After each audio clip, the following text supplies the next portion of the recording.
You are now tuned in to Go Time Dolphins with Charlie Touche and Kadeem Simmons, the Miami Dolphins podcast that's for the fans and by the fans.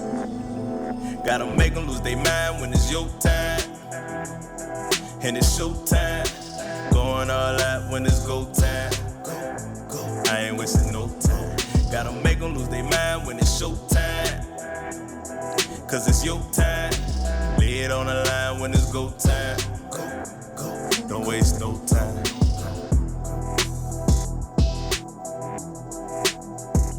We are, 4 years into Go Time Dolphins. Obviously, people listening, I have a London accent. I'm from the UK. Charlie, when he does, say something, he's in the US. Despite 4 years of, what time are we going on the phone? We're going at this time, X, Y, and Z. Myself and Charlie haven't been able to work out Eastern, Central, like none of this stuff. Also, I'll be the first to admit when I was wrong. So, as you can see from the title, we have Aaron Katzker from Same Old Dolphins Show on this episode.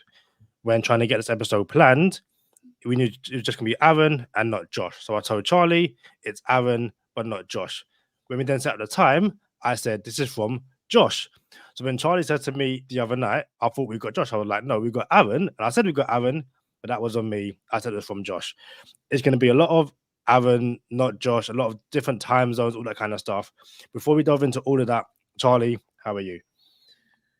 See, I ain't know we was going to do that on a podcast, but it's Go Time Dolphins, the Miami Dolphins podcast that goes not only across the pond, but across the world. I'm your boy, Charlie Touche. I got my co-host, Kadeem Simmons, with me. As always, for the fans and by the fans. Your favorite podcast, and official affiliates of Fanatics, where you could be a fanatic of your favorite franchise. It's getting harder to say, Kadeem. Yeah, I feel like it's getting harder to say. But Kadeem just threw me under the double-decker bus. But before we even talk about that, let's go ahead and bring in Aaron the Brain from that Same Old Dolphins Show, my favorite Miami Dolphins podcast. Aaron, how you doing? I'm doing great. Glad to be here with you guys. Thank you so much. I mean, you had time to eat breakfast. You had time for coffee. You had time for lunch because Charlie Touche was late to the arrangement. My bad, bro. All good, man. I had a nice, relaxing morning. I got to ease into the day. I like this start time, 1:25 Eastern. I like this. This is like, you get ready to watch a Dolphins game at 1:00, but you go out and you have a little brunch. So you set the DVR. You get home about 20 minutes after the game started. Now, when you watch it, you can skip through the commercials. This is prime time right here. Bro, that was the best example you could have ever given.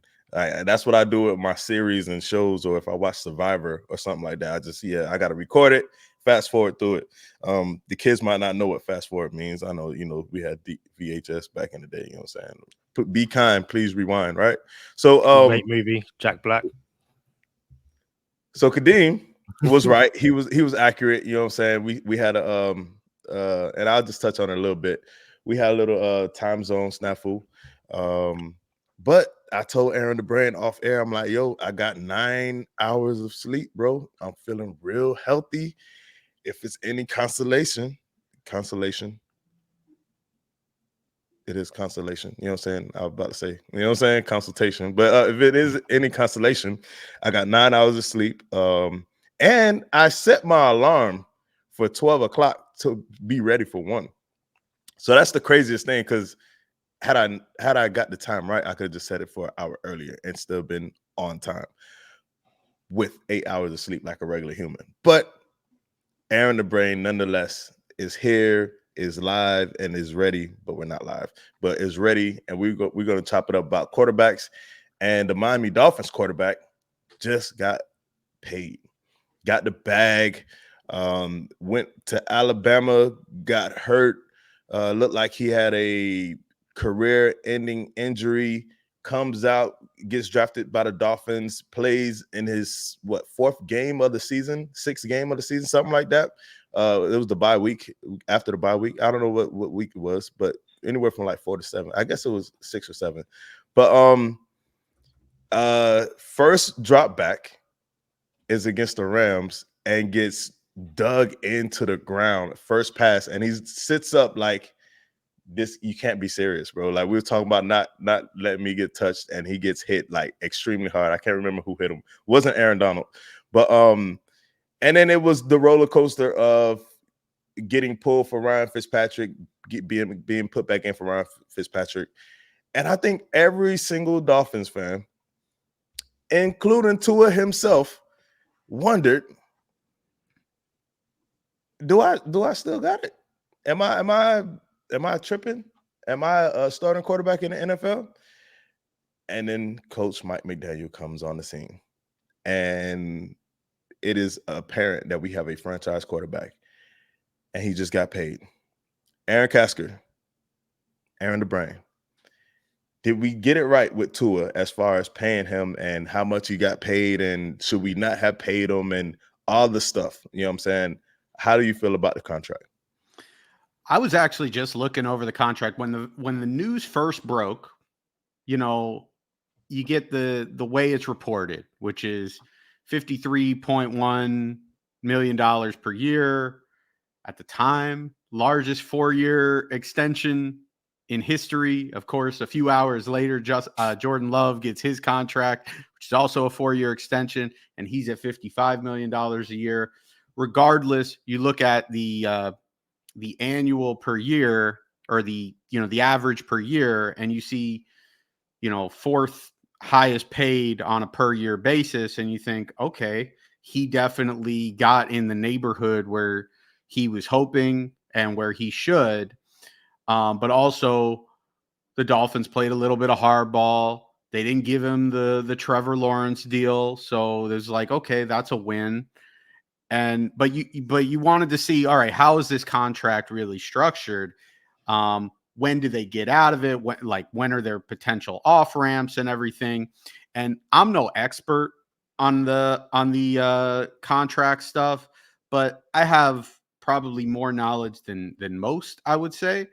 And for me, I think it's real interesting because they gave him the signing bonus, and they basically rolled all that into this year, into essentially his 5th year, option that he was going to play on this year. And then it's a 4-year extension after that for the years 25, 26, 27, and 28. So by rolling the signing bonus into this year, you give him a base salary of $1.125 million.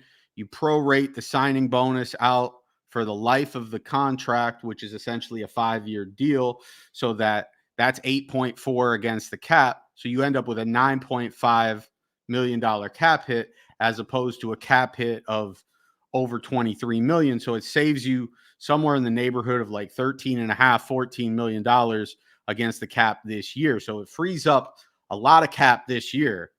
So interesting to see what the Dolphins might do with that.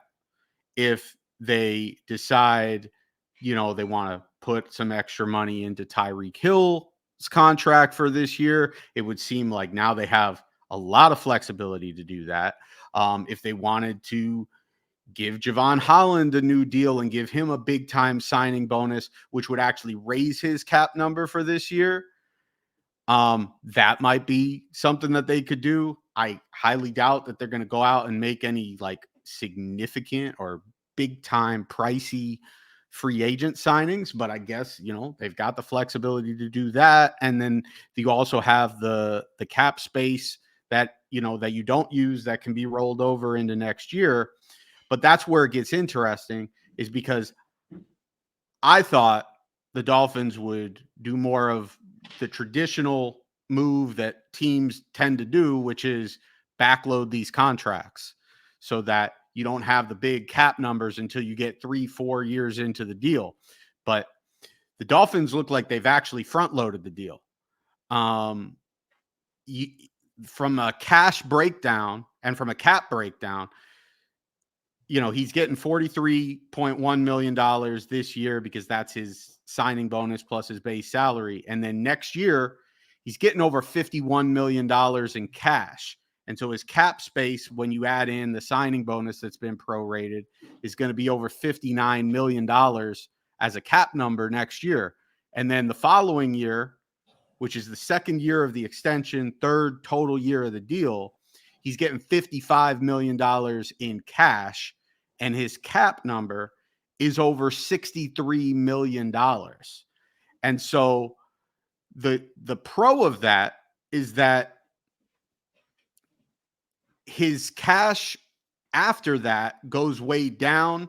And so he doesn't have really much guaranteed money after that at all. So you could really get out of the deal after 2026. So it's really essentially effectively like a 2-year guaranteed extension. And you can get out of it with like $20 million of dead cap after the 2026 season. But I also think that when you structure it that way, you end up in a situation that is very similar to what you ended up with Xavier Howard and what you're currently dealing with Tyreek Hill, which is, on one hand, if Tua underperforms the contract, you're going to get out of it and you're going to be seen as, hey, this was a good deal. Like you didn't tie yourself down and lock yourself into this contract super long term. But if Tua plays really well, then after 2026, if you're like sold, hey, Tua is the franchise quarterback, there's no way that Tua is going to be happy playing for $37 million in cash in 2027. So they're going to have to renegotiate and come up with some sort of extension where they're going to have to probably at that point break the bank because the cap's going to go way up. Guys are going to be making like $60-70 million a year as far as quarterbacks. So I think it's interesting the way that it played out. I think there's obviously give and take here from both sides. But at the end of the day, the deal got done, which is the most important thing. And he's getting the cash that he deserves. I think it's a fair deal for both sides. Aaron the Brain. If there's any reason why this man is named the Brain, we just got a snippet of it right there, breaking down the machinations of the Tua Tagovailoa contract. Well done, Aaron. We appreciate that. You just saved myself and Kadeem a whole lot of breath by breaking that thing down yourself. That being said, you are not the average Dolphin fan. You have your own podcast with your brother. And that Same Old Dolphins Show, and the average Dolphin fan doesn't have a podcast. Not only that, you were also in a cartoon sketch from Bleacher Report. You know what I'm saying? Like, bro, like you Allegedly. a dude, bro. Allegedly. You a dude, bro. Nah, it's so alleged, bro. You got to just own it, bro. You got to own that. The reason I don't own it is because the sketch that you're referring to had the guy who suspiciously looked like me holding up a sign that said Tua is not the answer. Right. And I never would claim to be the Tua is not the answer guy, while at the same time, I will firmly ride the fence and say I've never been the Tua is the answer guy either. So before I throw it to Kadeem, and you just cleared that up too, because I was going to say, there's something I said to Kadeem last episode, which was, I just want to take note that you did not hear anybody. This is amidst the contract talks of Tua talks. You did not hear anyone nowhere saying, don't pay Tua. All you heard was, don't pay him X amount of dollars, or don't pay him too much, or give him his money, or pay him whatever he wants. But no one said don't pay him. And that was that was a lot different than what we had 4 years ago when we came, or 2 years ago, or 3 years ago before Mike McDaniel came, and everyone was like, I don't know about Tua, and Tua's not it, and he's trash, and all this other good stuff. So to not hear anyone saying don't pay him was already a small W.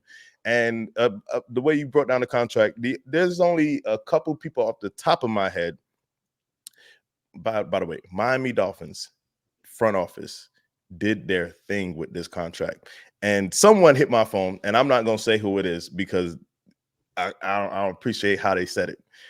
But someone in my phone said, "Oh, good job, well done, Greer." I'm like, hold on, bro, not well done, Tua. You know what I'm saying? Like, for people who saying he got less than Trevor Lawrence or Herbert, and then will try to justify, oh, that's because he's not as good as them. It's like, I said this on the podcast over and over and over. If Tua doesn't get paid as much as whatever the market says he should, people are going to say because he's not good. And I'm like, yo, so what happens to we want a quarterback to take less because to want to be a winner and build around them. You know what I'm saying? So here he comes in $2-3 million less, and it's, oh, see, he's not as good. Like, okay, run with the narrative. So that being said, he does get paid. I had it in front of me, but my phone went off. I think he gets paid anywhere from like $60 to $75 million within the next calendar 13 months, something like that, when you include bonuses. So yeah, on the salary, the base salary is like 1.5 this season. And then the base salary, it is what it is next season. But as far as bonuses go, he's given a life-changing amount of money within the next like 13 months. The last two quarterbacks I remember was Geno Smith, I think it was, and he got paid like $60 million in like 5 months, something like that. And he's a $40 million quarterback or something like that. Could have been Daniel Jones. And then if you listen to the way the contract broke down, and I don't know if it's the same for this player, but Josh Allen also only played for like $43 million the past couple seasons or something like that. So it's like a mix of a whole bunch of different contracts. And again, I'm happy. I'm happy for the Dolphins. I'm happy for Tua. I'm happy, bro. This could have not gone any better. Like, this was the best outcome I could possibly imagine. And then, just like you said, if he doesn't perform in 3 seasons, he's out. And if he does perform, then that's just a good problem to have. And it's going to be like, well, I got to get my $76 million by that time. 3 years from now, quarterback's going to be making $75+ million. What you got for us, Kadeem?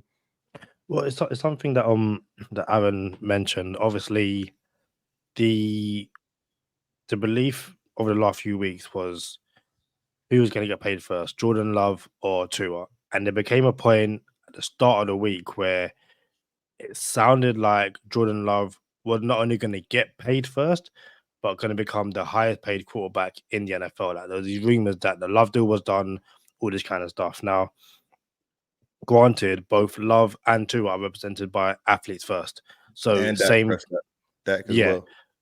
So same people negotiating for essentially 2/3 people, meaning they know exactly what the other's going to get. They're able to essentially play off each other without really revealing too much, because there's no like secret talks behind people. It's like, I'm going to leave this room I spoke about Jordan Love, and then to this room I spoke about Tua. But Tua gets his deal first, and everyone's like, oh my days, like, this is amazing, this is brilliant. Like, the Dolphins have nothing to beat, until Jordan Love gets paid hours later and not only earns more than Tua, that is what, 55 per year, but similar. So a lot similar. It's a 4-year deal. I guess my question to you, Charlie, just from looking at it when you first saw Tua's contract and then Jordan Love's, who got a better deal, Love or Tua? I believe they're in the exact same situation for different reasons. Jordan Love could not prove himself until it was time to prove himself years later, because Green Bay somehow strikes gold all the time at a position where no other franchise can strike gold, probably once every 100 years. And if you ask the Bears, they haven't had a 4,000-yard passer ever. So, like, Green Bay just keeps getting these quarterbacks, Bart Starr, Brett Favre, Aaron Rodgers. And it's crazy that I'm even mentioning this, but Jordan Love is not on their level. But it's like, he's not a bust either as of right now. And he sat on the bench for a few years. So Green Bay had to say, look, man, you only had 1 year of production. And then Jordan Love saying, well, y'all only gave me 1 year of opportunity, right? So who gets paid? Who doesn't get paid? You just not going to let me walk. Let me walk in. I'll go get $45 million somewhere else and take my talent somewhere else. Or you could pay me $10 million more and I want to be here, you want me here. So it was a different situation with Green Bay, but it still had its unknowns in their situation. So same thing with Tua here.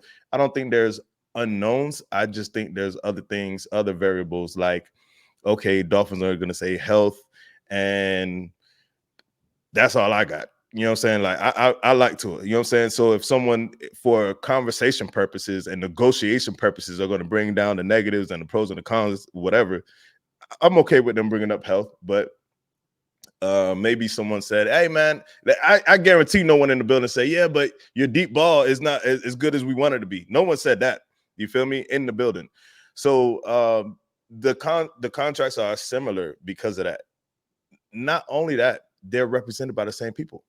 So in my opinion, the first thing, to answer your question, the first thing that I thought when Jordan Love broke was, oh, they took care of Tua intentionally first. You know what I'm saying? Almost like it's almost like athletes first protected Tua more than the Dolphins have been protecting them in his career, with how they handled Flores, how they handled Ross, how they handled Watson, how they handled the in and out with Fitzpatrick. Athletes first said, yo, we don't want you to take a hit publicly, and put out Jordan Love first. And athletes first protected their dude. And that's kind of what a Tua fan like me wanted the Dolphins to do. Yo, protect your dude. This is your dude. You know what I'm saying? What you got for us, Aaron? So I pulled up the Jordan Love contract. I think there's key differences, not just the annual per year, because that's obviously a difference. The big thing, there's two big things. Number one, in looking at Jordan Love's contract, is that the Packers added 3 void years to the back of his contract.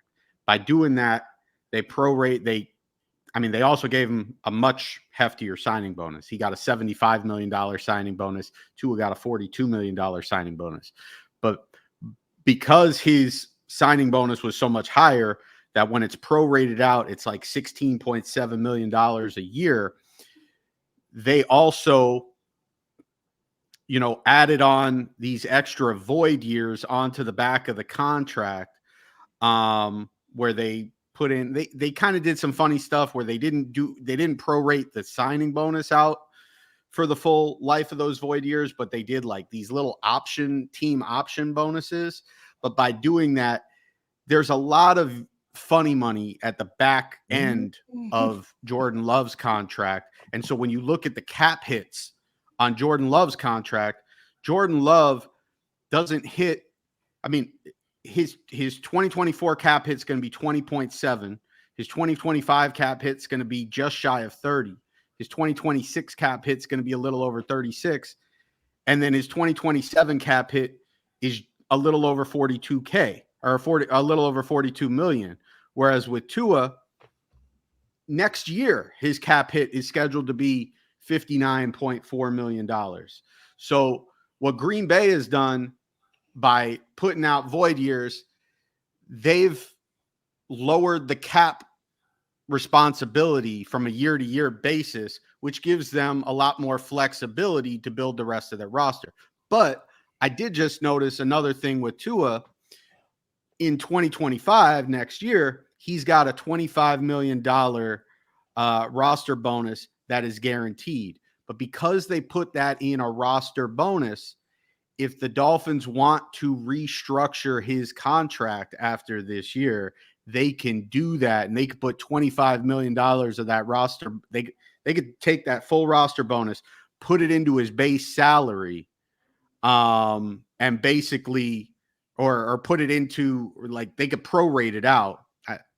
Again, not like a super expert on this stuff, but they could basically bring that cap number down by essentially like $20 million if they wanted to next season. But by doing that, then they put extra money into further years of the contract, which clearly that is the issue. That is why this thing took a long time. And that brings you to what's the biggest difference between Tua and Jordan Love? Injuries. The Dolphins protected themselves by not putting a bunch of guaranteed money, kicking it out to years at the back end of this contract. But on Tua's side of things, there had to be a give and take and say, all right, well, you don't want to give me a bunch of guaranteed money at the back end of the contract. That means you need to put a bunch of money up front in this thing. And that's why Tua's got the big cap hits at the front end of this deal. That makes things real interesting to see what Miami wants to do with some of these big decisions with a guy like Javon Holland and with Tyreek Hill past just this year. Bro, you said the biggest thing between Tua and Jordan Love, but the biggest thing between Tua's contract and Trevor Lawrence and Jalen Hurts and Justin Herbert is it's 4 years. So yeah, all of those moving the numbers around, everybody's happy. Tua gets $80 million in 14 calendar months. You know what I'm saying? And Dolphins get protected by being able to move out of this contract in 3 years. Tua is still happy because, all right, I kind of bet on myself and got paid, and I get a bite at the apple quicker than anybody else. So, yeah, there's a lot of things that I'm happy. I was happy when I heard it. Then I was even happier when I seen the breakdown. And I'm like, Chris Greer, my dog. Chris Greer, my boy. Tua's my boy. I'm like, dang, bro, I don't want to see my dogs going at it. You know what I'm saying? And then we both all three of us walked away from the table happy. Like, so it's not all the time that we could get that. So I was genuinely happy. Go ahead, Kadeem, because I thought we was going to get into the quarterback conversation. What you got for us? Well, no, because so as Aaron was talking, all that kind of stuff, I was looking at his quarterback ranking list, which I will get up in a second. But I noticed where he had Jordan Love and where he had Tua Tagovailoa. So obviously, when we had our quarterback, when we had the episode with Share Wide Steve, we went through everyone's rankings. But Aaron is the first, I believe, or second after Share Wide Steve. But essentially, Aaron is here to, I'm not going to say defend his list, but essentially explain his list. So if you're listening on Spotify, Apple Music, wherever you get your podcast from, then you won't be able to see this. If you are watching over here on YouTube, then you are able to see Aaron's list along with us. Just to, I guess, read at the top 10. Patrick Mahomes, number 1. He was number 1 on everyone's list. Josh Allen, 2. Joe Burrow, Lamar Jackson, Aaron Rodgers, Matt Stafford, Dak Prescott, Jordan Love, Jared Goff, Jalen Hurts. And then Tua comes in at 12, CJ Stroud at 11. I guess my first question is, Love over Tua, why? So let me start first. And I know we're going to get into this, but I was listening to you guys' show with Sherrod Steve, and you kind of, reiterated sort of the criteria. And one of the things that you mentioned is like, this is for if you had to have this quarterback for this year and next year, like a 2-year sample size. And to be honest, I kind of threw out that second year.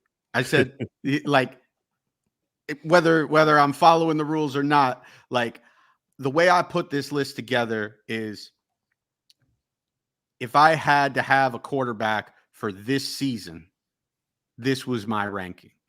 And when I got through the top 6, to me, the top 6 were very easy.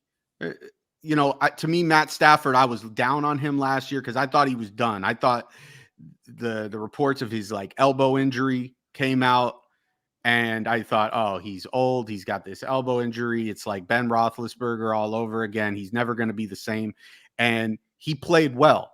I mean, granted, he still got hurt, but it wasn't the elbow that was ultimately giving him the issue. And so after I got past 6, all these guys from 7 to 16, they're all the same tier. This is one tier of quarterback, and it's nitpicking to figure out which guy you're going to put ahead of which guy. That said, from a tools perspective, Jordan Love has more tools than Tua Tagovailoa. And that was the case when he was coming out of college, out of Utah State. The question was, how's he going to adapt to the NFL game? He played spread offenses in college. And, obviously he's playing behind Aaron Rodgers, so he doesn't get very much playing time at the beginning of his career. But for him to do what he did last year with the supporting cast that he had versus the supporting cast that Tua had and play his best down the stretch, to me, that's why he's higher than Tua, to answer your question. Go ahead, Kadeem. No, it's when you said between 1 and 6, and then all that 6 to 16 is essentially that's a tier. I was having this conversation with Tom Valentine, and I was like, if we did the quarterback rankings by tiers, it's probably a lot easier because you can just bunch a whole bunch of people, and it's like, yeah. And I think that's why, as we said with Sherrod Steve, as I quickly bring this down, this is probably the hardest year to do the rankings because it just feels like so many players are in a similar bracket to each other, and just come down to personal choice. So that's why I was, said in my list, someone could be 9th today, but tomorrow could fall down to 12. It all just depends on different stuff. So no, your explanation, yeah, makes a lot of sense. I'm sure quite a few people would feel the same. Hey, did you feel like, Aaron? Do you feel like the quarterback position is more saturated than usual? Like the previous years, I feel like there was only like 12 quarterbacks that were legitimate NFL starting quarterbacks, and everybody else was, you have somebody, and then they had 2 quarterbacks, and if you had 2, you didn't have any. But this year, I feel like I think Kyler Murray is a starting quarterback. He's just not as good as everybody else. He's a starting quarterback in the NFL.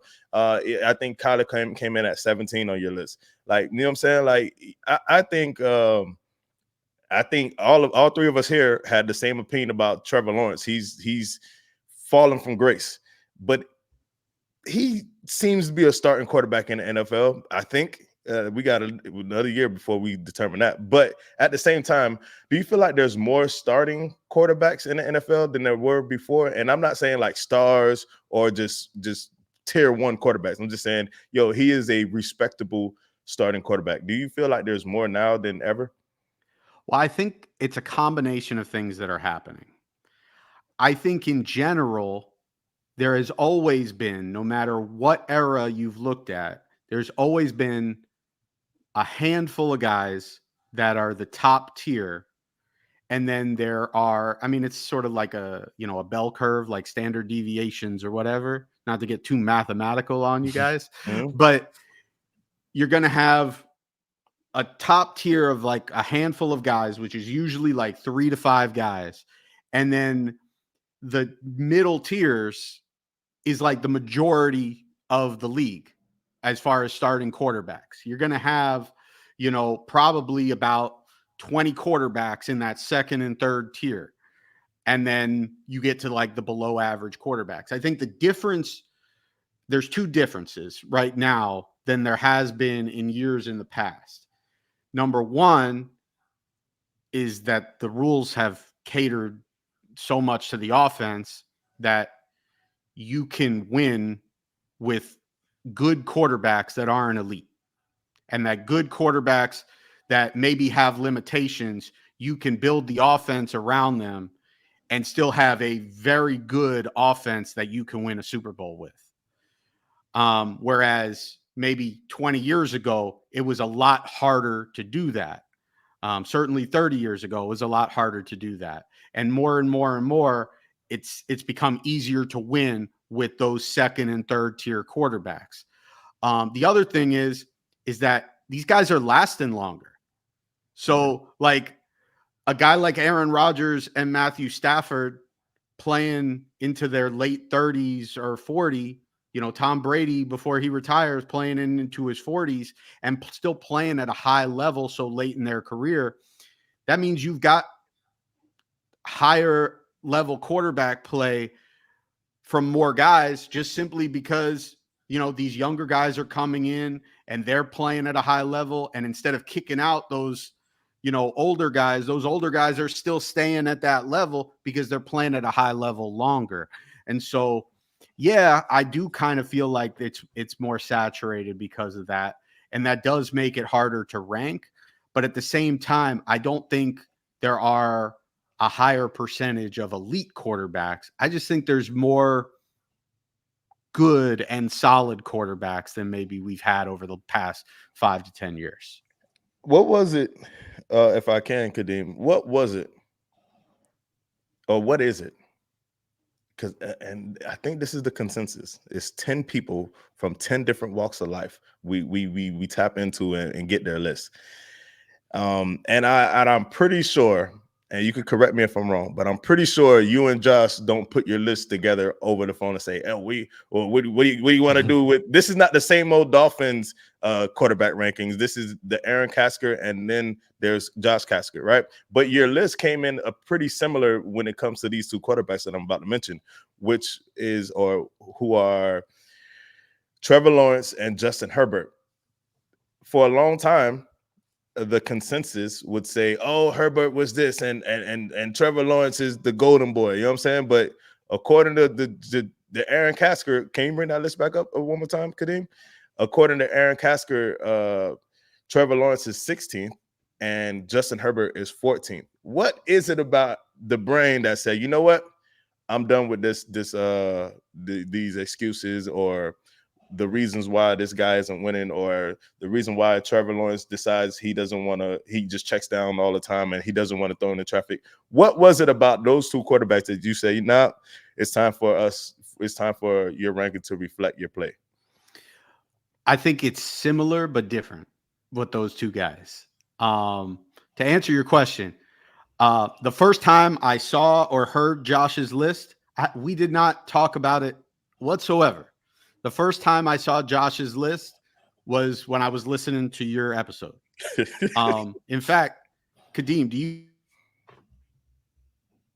Oh, we just got a Wi-Fi issue. I'm thinking he said, do you have his list, Kadeem? Yeah. Give me 2 secs. I had it in the background. I assume because I lost him for a split second, but yeah, Josh's list. So we lost Aaron for a second, or did we lose me? Am I tripping? No, I think we lost Aaron. All right, so we'll get Aaron back in a second, and then we'll bring up Josh's list for him. And Kadeem, bro, 9 hours of sleep, bro. Listen, man, I feel rejuvenated. Well, you ever seen Carlito's Way? No, you never seen Carlito's Way. I've seen Be Kind Rewind. All right, so Carlito's Way is Al Pacino. I forget what he says. I feel rejuvenated, something, and relocated, something like that. But I feel real good right now. Shout out to Aaron the Brain coming on the app and crushing it. Like, the man says, "Oh, Aaron, I was just about to big you up." Aaron says, "Oh, you know, I'm not the draft guy, and I don't really claim to, you know the college players like that." And then hits on Chop Robinson. He's a Miami Dolphin now. You know what I'm saying? Oh, I'll take Chop Robinson. Miami Dolphins select Chop Robinson. Oh, I'm not a cap guy, and I'm not a salary guy, but proceeds to break down the machinations of one of the most complicated contracts in the NFL. But you gotta give yourself some credit, man. Well, I'll give myself a little bit of a pat on the back, but also I know because I'll say some things or I'll be like, I'm not an expert, but I do have a general idea of how these things work, and I'll look at things and I'll make some acknowledgments and some things here that I see, and I'll make some mentions of it. And then 2 days later, inevitably, I'll hear a podcast of somebody who's a lot more knowledgeable than I am, and they'll break something down that I really didn't even consider and find out that what I said was like 70% right. And that's why I always preface anything that has to do with these contracts and the salary cap and everything. Since I'm not an expert on it, I always preface it with, I'm not an expert on it. Because what I don't want is somebody to be like, I was listening to the Go Time Dolphins podcast, or I was listening to Same Old Dolphins, and Aaron the Brain, he made a great point about how this contract works, and it's really, really good because of X and Y and Z. And then they say that to somebody, and somebody comes over the top of them and says, you know what? That's a bunch of bullshit. They're absolutely wrong. He's completely wrong about that. And so that's why I say that, because I don't want anybody to say, hey, Aaron the Brain said this, therefore it's 100% true. I'm not an expert when it comes to the cap.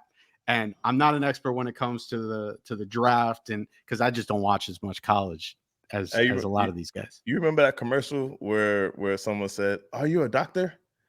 I'm not a doctor, but I did sleep at the Holiday Inn Express last night. That's Aaron the Brain. Like, no, I'm not a capologist, but I did sleep at the Holiday Inn Express last night. So we got your brother's quarterback rankings list here as well. Okay. And I guess it's the first time you're actually gonna see it, unless you watched you say you heard the podcast, so I'm thinking you heard the audio version of it. So this is it in front of you right here. Okay. Yeah, we were similar on Trevor Lawrence and Justin Herbert. And here's the thing about those two guys. Like I said, it's similar and it's different.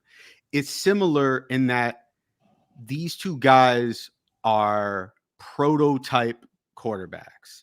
They got the size, they got the arm, they've got the requisite mobility. And so, the same way that I was kind of talking about Jordan Love, and I said, well, Jordan Love has all the tools, and that's why I rank him ahead of Tua. The thing is that those guys have not proven it on the field to be as good as Tua, in my opinion. Justin Herbert has gotten a lot of benefit of the doubt the last 2 years because he put up monster numbers in his first 2 years. Mm-hmm. He put up better numbers than Tua by far, but he was in a much better situation in his first 2 years than Tua Tagovailoa was, because Tua had people will talk about, and they'll give Justin Herbert the excuse like Sherrod Steve does, saying he had the worst coach in the league. They say his coach was clueless. Well, regardless of who his coach was, I mean, he had that same coach in his second year. And in his first year, he had a different coach, but he put up monster numbers in both of those years because those teams put him in a position where they said, we're putting the ball in your hands and we're letting you chuck it 40 times and we've got weapons. And a lot of times they were behind in games and they needed him to throw. Whereas Tua was in a situation in his first 2 years where the Dolphins were actively trying to, not put the ball in Tua's hands. So much so in his rookie year that they literally would take him out of the game in the fourth quarter because they were scared of him making a mistake. And so they handled him with kid gloves, and they handled him they gave him multiple offensive coordinators because Brian Flores couldn't even hire a legitimate offensive coordinator. And at the same time, they're going out and they're flirting with Deshaun Watson and telling this guy that he's not good enough and that your head coach didn't even want you to be the starting quarterback. So the first 2 years of Tua, you gotta have to give him a full pass because at the end of the day, it's still tape. It's still there. But at the same time, it's still there for Justin Herbert. And that's why Justin Herbert has had such a high ranking the last 2 years. But if you watch the tape on Justin Herbert the last 2 years versus the tape on Tua Tagovailoa the last 2 years, Tua's been the better quarterback. And when you're comparing two quarterbacks that came out in the same draft class, I'm sorry, but give me the quarterback that's played better more recently than the guy who played better in the first 2 years of his career, because they're going in different trajectories. To me, what Justin Herbert looks like is he looks like the quarterback that had the same question marks when he came into the league coming out of Oregon, which was he's got all the physical tools, but we never really saw it come together. We never really saw him consistently play at an elite level in college. And that's because of little nuances about the position. Throwing with anticipation, getting rid of the ball quickly, making the proper read, and then flat out accuracy. Tua is a more accurate passer, throws with better anticipation. To me, that's more important than having a guy with a big arm. The history of this league is littered with guys who have played the quarterback position that have had huge arms, all the arm talent in the world, but flamed out of the league within the first 5 years. And I'm not saying that's who Justin Herbert is. It's not like I rank Justin Herbert like the 30th worst quarterback or the 30th quarterback in the league. In fact, I put him when I said 7 to 16, and I have Herbert ranked, I think, 14th, and I have Tua ranked 12th. I think they're very close, and they're within the same tier. I just think, and for Trevor Lawrence, it's kind of the same thing. Trevor Lawrence, everybody's been looking at the tools, and everybody, like, I think Kadeem made this point in your last episode, which was Trevor Lawrence was not just seen as like, oh, he's got all the physical tools, the requisite tools to play the quarterback position. He was seen as a generational talent. He was seen as, this is the best quarterback prospect since Andrew Luck. And so this is like a once every 10 years quarterback prospect. And so he's shown flashes and he's looked good, and he won a playoff game, albeit a playoff game where he threw 3 interceptions.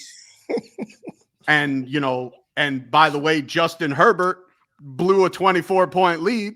28-point lead.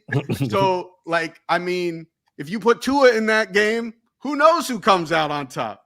But I think they're all bunched together in a similar tier, but I'm just not as high on those guys because I myself don't value arm strength as much as other guys. And that's where it comes down to personal choice. Because if you are a guy who looks at a quarterback and says, if they don't have this prerequisite of arm strength, they cannot ever be a top tier quarterback, then you will never get Tua up in that tier. In fact, you will have Tua a tier below those guys forever because his ceiling is capped by his physical tools. But I think throwing with anticipation and having accuracy are more important than having arm strength, and Tua is better at those two qualities than those two quarterbacks. Bro, I ain't even gonna lie to you, bro. That's the best take I ever heard ever in my podcast career. Like whatever take I had, whatever take Kadeem's had, you know, I drop over you guys' podcast, bro. I'm glad you put that on the GTD network, bro, because that was the best take I've ever heard. Full disclaimer, that will not be the last time it's played on Go Time Dolphins. I'm gonna snip that and I'm be like, hey, let's take a break and listen to Aaron Brand real quick, and then we're just gonna play that take right there. Like that is a take, bro. That's a take. Bro. That's so solid, man. Hey, I got something for you.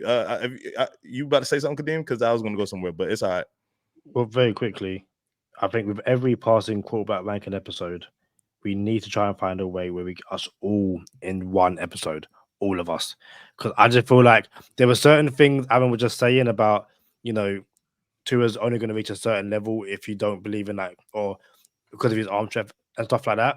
And I know Tom Valentine listening right now going, let me respond. Let me respond. So, yeah, everyone, I feel like just all 13, 14, however many of us there are in one episode, it will be controlled. It will be, you know, it won't be the Jerry Springer show, put it that way. But an episode where all of us together talking about our rankings, going back and forth, it's needed. Quarterback 5 hours long. Quarterback ranking roundtable, we'll call it quarterback ranking roundtable. And Bert and LB won't say anything because they don't talk in real life either. You know what I'm saying? They'll just be there, just listening. Like, but I want to say this on this side of bonus time because I know we're about to end it. But here's a quarterback that we haven't brought up in any other quarterback conversations yet, and I believe he's your second ranked quarterback, Josh Allen. You got him ranked second, is that right, Kadeem? Yeah. So we could pull up the list to remind the viewers and the listeners. Patrick Mahomes first, Josh Allen second, and who else we got here? Joe Burrow third, Aaron Rodgers fifth, Lamar Jackson fourth, 2-time MVP, and Aaron Rodgers fifth. My thing about Josh Allen, I'm not a hater. And the fact that I always have to defend myself against Herbert and Trevor Lawrence when I was actually cool. And I told LB when Herbert came out, he's Tannehill 2.0. He's Tannehill on steroids. Like, you can win with Herbert. You can win a Super Bowl with Herbert, right? And I was like, yeah, it's straight. And I said I would be happy with Herbert. This is before we got Tua. I was like, yeah, I'll be happy with Herbert. We could win with Herbert. He's just not the oh my goodness, I love my quarterback type of dude. But cool. Back to Josh Allen. The thing about Josh Allen, and we could bring the list down, Kadeem, because I need this. For him to be so, and this is not just Aaron the Brains list. This is everyone on ESPN, everyone in NFL Network, everyone who is riding the coattail of Josh Allen. When does it catch up, or when does it sit in that Josh Allen has like the most turnovers in a 5-season span than any other quarterback in the history of 100 years of football? That is like that's almost a real stat. And then if you look, he has like 100 turnovers in like the past 5 years or something like that. So it's like, at what point do we say, all right, you do this, you will yourself to a victory, your team almost didn't make the playoffs, then you come back and you win the division. I get all that. But even his own team, even the Bills said, this is a legitimate stat. Take this to the bank. The Bills had a passing percentage of 58% at the beginning of the year. Towards the end of the year, it was 48%. Third lowest in the league. Like, yo, we're not going to let Josh throw the ball no more. If the Bills realize we got to take the ball out of Josh's hand, or throwing it, we can't let him throw it. Like, he could run it all he wants. You know what I'm saying? We're going to change this offense to make it look like more like Lamar Jackson. Like, hey, we just run it, Josh. You know what I'm saying? At what point do we say, all right, maybe Josh isn't that dude, but he still has the tools, like you said? Because I didn't say nothing about glitching and throwing picks when you're not supposed to throw them, or fumbling when you're not supposed to fumble it, or the game is on the line with last 1 minute left and then you do X, Y, and Z. I didn't say none of that because I say it all the time. But there's a legitimate argument that the Bills have taken the ball out of Josh Allen's throwing hand and just put it into his legs. Well, at the end of the day, whether it's in his throwing hand or he's carrying it under his arm and he's running the ball, it's still in his hands, and he carries that team. He's everything for that offense. And granted, they lost some things this season. It's going to be very interesting to see what they look like without Gabe Davis and without Stephon Diggs. It looks like a putrid receiving core. Albeit, I think what's his name, Shakir, I think is an underrated receiver, and I think Keon Coleman, the dude they drafted out of FSU, I think he's going to be a good fit for Josh Allen, because Josh Allen, not the most accurate quarterback, but he makes so many things happen with his legs and can extend so many plays and then still make throws on the run, and make throws, frankly, that no other quarterback in the league can make. And you could put it up near a guy like Keon Coleman and he's going to go get it. It'll be interesting to see how that all plays itself out. But from what I've seen so far in Josh Allen's career is that this is a guy that's never out of the game. Does he make mistakes? Yeah, he makes mistakes. And I'm sure a Bills fan probably goes mad. But I liken it to, a guy like Brett Favre in the prime of his career. Is like Brett Favre in the prime of his career threw a ton of interceptions and made a ton of people, scratch their head and just say, what the heck was he thinking? Because, he's just got that gunslinger mentality. And Josh Allen is very similar to that. But at the end of the day, if you've got Josh Allen under center, you've got a chance to win every single game that you're in, regardless of who you have around him. And the only quarterback that I can say that about is Patrick Mahomes. Patrick Mahomes is the only quarterback that I would feel more confident in going into a game than Josh Allen. And that's why Josh Allen is number 2 on my list.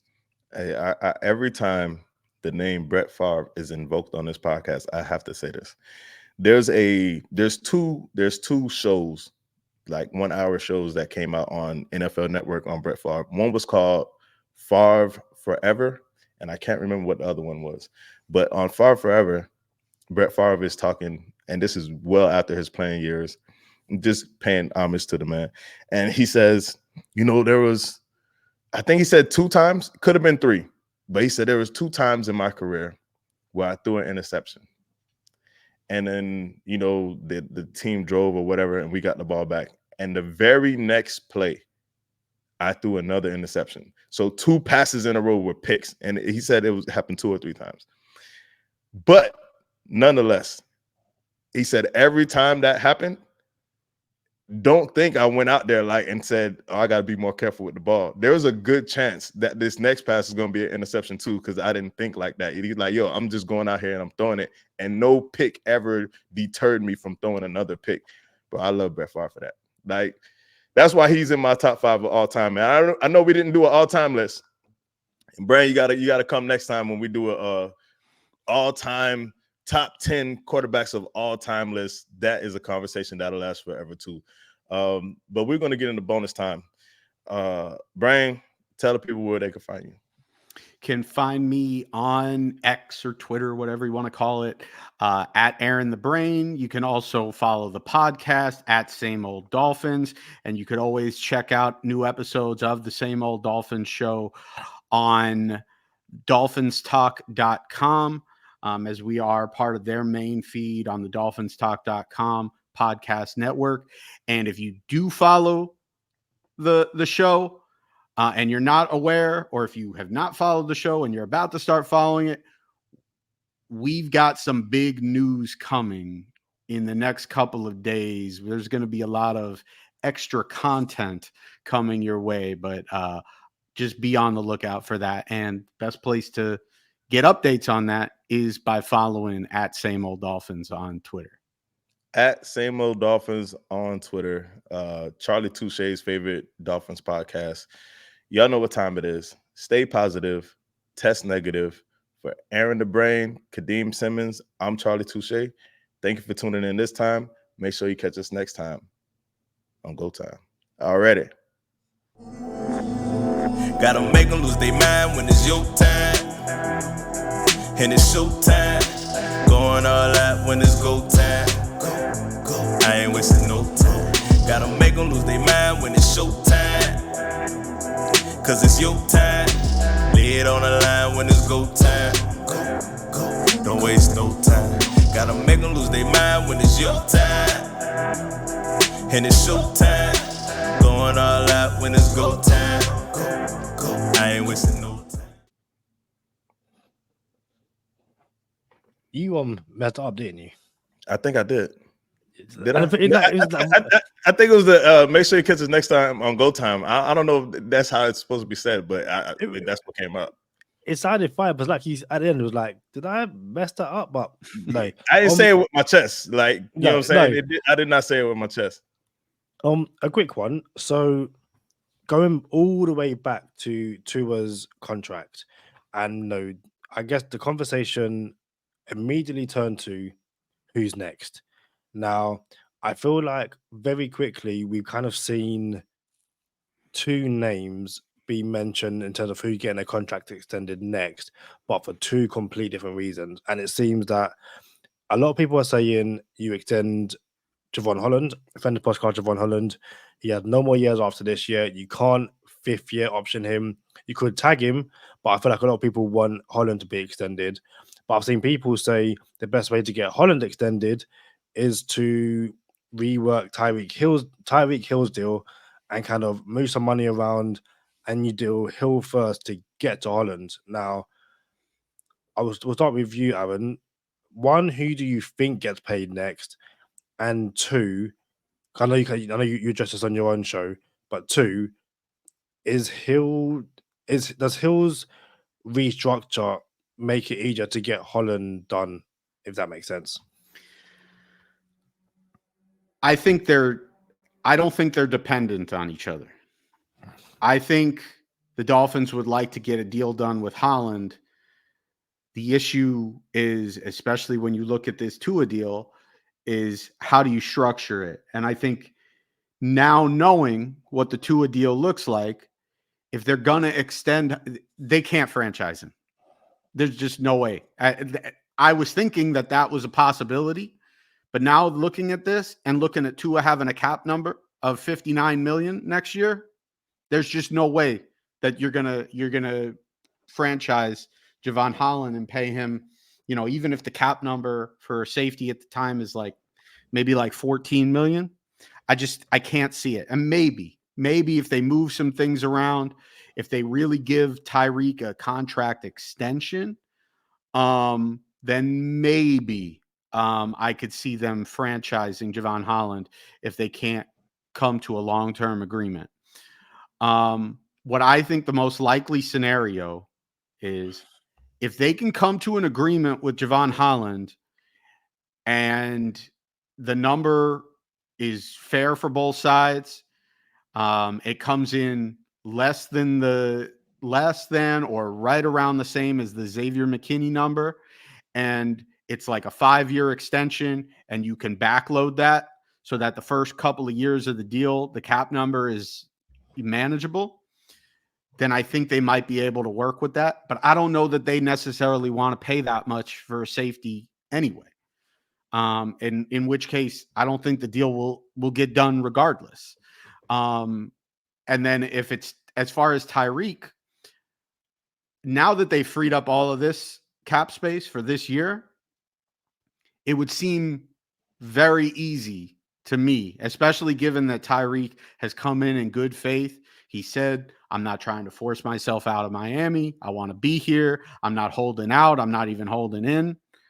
I would say they're going to get something done with Tyreek where they're going to move some money from the back 2 years of his contract into this year to give him more cash. And they're going to say, look, have a good year.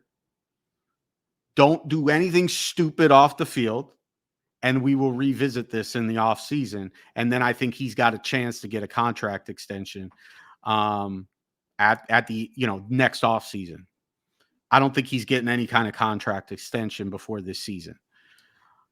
That's kind of where I see it going. But regardless of what happens with Tyreek, the Javon Holland stuff, I would love to see them find a way to make that work. But frankly, if they don't give him an extension prior to the start of this season or very early on in the season, and he goes and balls out, then he's going to want Antoine Winfield Jr. money. And they're not going to want to pay him. I'm not going to say they won't be able to pay him because there's always a way that you can make it work.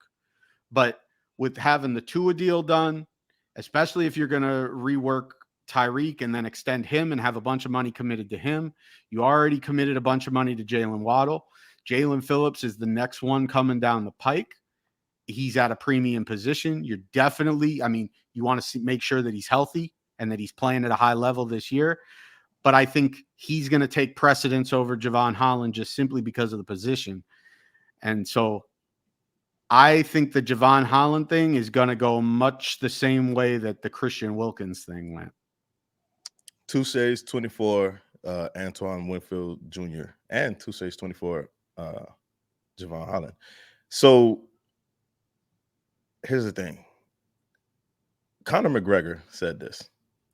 How much money is enough money? How much money is enough money? Right? And I'm like, yo, Tyreek Hill just got paid 2 years ago. What are we doing? Like, why do we have to give this dude more money? I don't understand it. But I get it. I'm just saying, do we have to give him more money? Like, I understand, like, yo, I'm not going to hold – bro, Tyreek Hill saying all the right stuff. And I thought I had it in my phone. I don't know if you can pull it up, Kadeem, what Tyreek Hill – I'm just going to say, like, in a nutshell, what Tyreek Hill said was, I want more money. I'm not going to hold out. I'm not going to hold in. I'm going to do whatever I need to do. I don't care about 2,000 yards. I just want to win. I told Rosenhaus to get me more money, but don't get me traded.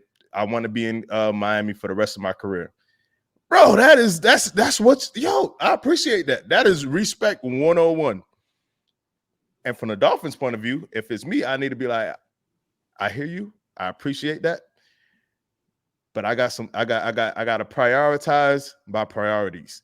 And you are a priority, but I got Tua, I got Javon Holland, you feel me? Now, I'm not saying Javon Holland's a higher priority than Tyreek, but one can argue Javon Holland is a higher priority than Tyreek, because Tyreek already makes $31 million a year. So that being said, my thing is, I don't think the Dolphins allow a drafted Miami Dolphin player to walk like they did Christian Wilkins again, because it sets a bad example. Like, oh, the Dolphins don't pay you if you perform. Now, for a long time, the Dolphins didn't have players that perform, and we just let them walk, and we had to keep finding people, right? So now we are in a place where we are drafting so well that we have good problems. This is a great problem to have, that you hit on Javon Holland, hit on Christian Wilkins. You drafted these guys, Jalen Phillips, hopefully, if he comes back, right? And you got to find money to pay these guys. And I know the Dallas Cowboys are, for whatever reason, a joke. You know what I'm saying? It's the joke in the NFL community. But the Cowboys have this problem year in, year out. They draft very well, and they cannot pay everybody, and that's how they get the turnover over there. So this is a byproduct of you drafting well. That being said, I just cannot see Javon Holland, friend of the podcast, walking out the building without a deal. I believe we get the deal done, and I believe there's a way they find money for Tyreek Hill, even though I would not pay him extra money. Last but not least, I think whether Phillips returns healthy or not, I think they're going to 5th-year option him and say, hey, I think you have to understand that we have to see that you're healthy for sure. And then make him play on the 5th year without getting a deal. And then they roll the dice with a Achilles-ridden Jalen Phillips as opposed to a healthy Tyreek or a healthy Jalen Phillips. Javon Holland. So Jalen Phillips is going to be the one with the short end of the stick. But if he plays well, he'll get 5th-year option. And then now you're 2 years removed from an injury, and now you could think about maybe you franchise Jalen Phillips a couple years from now. But that's too far down the road, because we got to see what seasons look like. Did we win the Super Bowl? You know what I'm saying? Within those 2-3 years of what we're talking about, did we win the Super Bowl? If we did, we could let people walk and be like, well, thank you for your services, and you got to ring Jalen Phillips, and now we'll reset the D-line, but we don't have to reset the whole roster. You know what I'm saying? So I think there's some things that we can do. I think there's flexibility, not much, but I don't think Javon Holland leaves the building. Aaron, anything else from you? I agreed with a lot of what you said. I also disagreed with a lot of what you said. The first thing that stuck out to me was, you said, how much money is enough money? And like Tyreek Hill, you're already making $30 million a year. Well, the thing is that he's really not. They structured his contract in a way where they put $45 million of not guaranteed money on the last year of his deal. So like they could cut him after this year or after next year. And if they cut him after next year, he will have essentially played 4 years for 95 or just under $96 million, meaning he will have made less than $25 million a year. But that number is beefed up by the fact that the last year of his deal is a $45 million cash total that he's never going to see, because he's either going to get cut or they're going to restructure or extend him. So that's where his argument is. And granted, he's under contract, so the Dolphins have a ton of leverage, and if he's not willing to force his way out, the Dolphins have virtually all of the leverage there. Well, to interrupt, they're not going to cut Tyreek Hill, though. You know what I'm saying? So I think this is Tyreek Hill saying, I just need more guaranteed money. I need guaranteed money because everybody needs the guaranteed money. I get that. You know what I'm saying? So I don't believe this is, I need more money. I think this is, I need the guarantees. So I know we have a relationship moving forward and you're not going to cut me, stuff like that. But I don't know, bro. Like, I don't.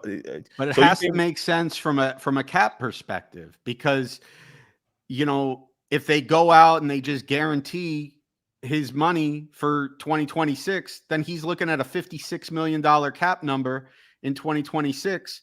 And then Tua has a cap number of $63 million in 2026. And so you've got, $120 million of cap space, I mean, who knows what the cap's going to be in 2 years, but that's going to be like 40% of the cap. Like you can't have 40% of your cap in two players invested in two players. Not to mention, Jalen Waddle's going to get paid, and you got to fill out the rest of your roster. You got Zach Siller. Waddle just got paid. Waddle just got paid. Yeah, well, that's what I'm saying is Waddle got paid, but the big cap numbers don't really start hitting until like 26, 27. And so like you're going to have, like 60, 70% of your cap tied up into like 4 or 5 players at that point.